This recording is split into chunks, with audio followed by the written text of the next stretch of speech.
Mahigit 80,000 pamilya na ang naapektuhan ng bagyong Enteng batay sa tala ng DSWD. Kabilang ang ilan sa mga lugar sa Luzon na baha pa rin hanggang ngayon. May report si Ian Cruz. Umapaw ang baha at umabot na ito sa tulay na yan sa Ilagan City, Isabela. Hindi muna pinadaan ang mga motorista. Hindi rin madaanan ang tulay na ito sa San Agustin matapos umapaw ang ilog.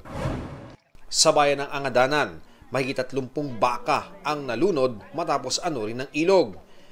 May mga nalunod ding kalabaw sa bayan ng Quirino. Ang ilang motorista sa Ilocos Sur stranded dahil sa landslide sa Suyo Cervantes Road. Nakakaranas pa rin ng malalakas na ulan sa Kasiguran Aurora.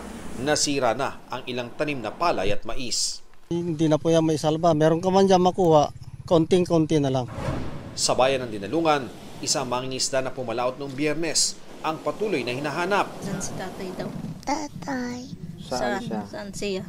Dagat. Nagano siya? Urupis. Papa. Uwi ka na. Uwi ka na, tatay.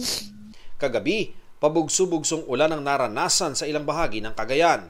Mahigit 100 katao na ang inilikas sa 4 na bayan. Ang baha naman sa ilang barangay sa Calasiao, Pangasinan, hindi pa rin humuhupa hanggang ngayon. Sa Peñaranda, Nueva Ecija, mahigit 50 katao ang inilikas dahil sa pagtaas ng tubig sa dam. Ayon sa DSWD, mahigit 80,000 na pamilya sa bansa ang naapektuhan ng bagyo. Mahigit 16 milyon na halagang tulong na ang naipamigay nila sa mga nasalanta. Ian Cruz nagbabalita para sa GMA Integrated News.